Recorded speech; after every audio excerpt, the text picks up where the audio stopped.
Assalamualaikum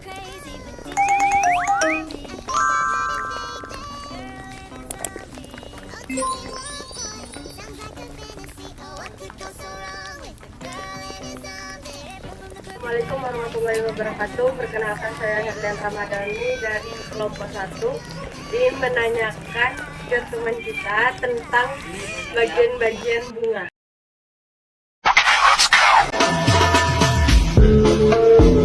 Kala, salah. Oke, lanjut, musik. Salah. Aduh, aing. Hello, I'm Struktur bunga seperti mahkota bunga, kepala putik, tangkai putik, benang sari, kelopak bakal, buah, dasar bunga, tangkai bunga. Bunga dalam bahasa Latin bernama phlos.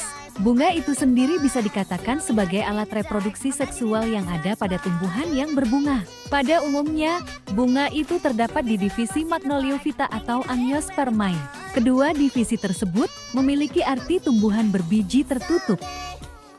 Fungsi dari bunga adalah: pertama, tangkai bunga. Bagian bunga yang pertama adalah tangkai bunga, yang merupakan bagian bunga yang berada pada bagian bawah bunga. Fungsi tangkai bunga ialah penghubung antara bunga dengan ranting, dan tangkai bunga juga berfungsi sebagai penopang bunga.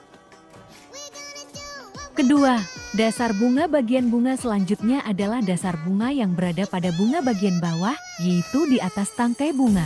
Dasar bunga berfungsi sebagai tempat melekatnya mahkota bunga. Ketiga, kelopak bunga. Kelopak bunga merupakan bagian bunga paling luar yang menyelimuti mahkota ketika masih kuncup. Fungsi dari kelopak bunga adalah melindungi mahkota bunga ketika masih kuncup dan akan terbuka jika mahkota mekar. Keempat, mahkota bunga sering disebut dengan perhiasan bunga. Keindahan mahkota bunga sangat menarik bagi serangga untuk hinggap dan membantu proses penyerbukan. Fungsi mahkota yang lain ialah melindungi alat-alat kelamin pada bunga sebelum terjadi proses penyerbukan.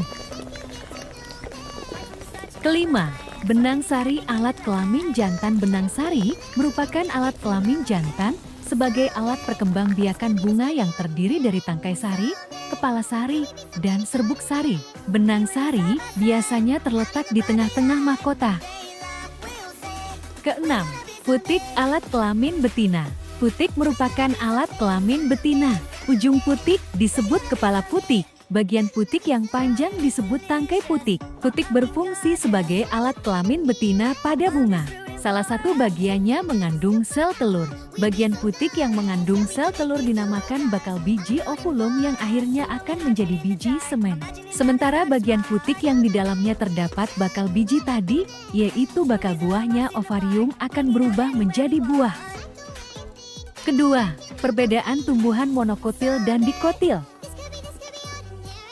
Monokotil adalah tumbuhan yang hanya mempunyai satu daun lembaga pada bijinya. Biji berkeping satu, berakar serabut, batang tidak bercabang dan tidak berkambium. Luas-luas batang jelas terlihat. Tulang daun sejajar dan melengkung. Daun berlupik dengan letak daun yang berseling dan umumnya bagian bunga berjumlah 3 atau kelipatannya. Tumbuhan dikotil. Tumbuhan dikotil merupakan tumbuhan biji yang mempunyai dua daun lembaga, mempunyai akar tunggang, batang bercabang dengan ruas-ruas batang yang tidak tampak. Daun mempunyai tulang daun mengirit atau menjari dengan letak yang menyebar atau berkarang. Bagian bunga berjumlah 2, 4, 5 atau kelipatannya serta mempunyai kambium dan berkas pembuluh. Bentuk-bentuk daun. Daun adalah salah satu organ pada tumbuhan yang memiliki peranan sangat penting dalam keberlangsungan hidup tumbuhan. Pertama, daun menyirip penenervis sesuai namanya. Macam-macam daun menyirip memiliki struktur tulang berbentuk menyirip seperti susunan tulang ikan.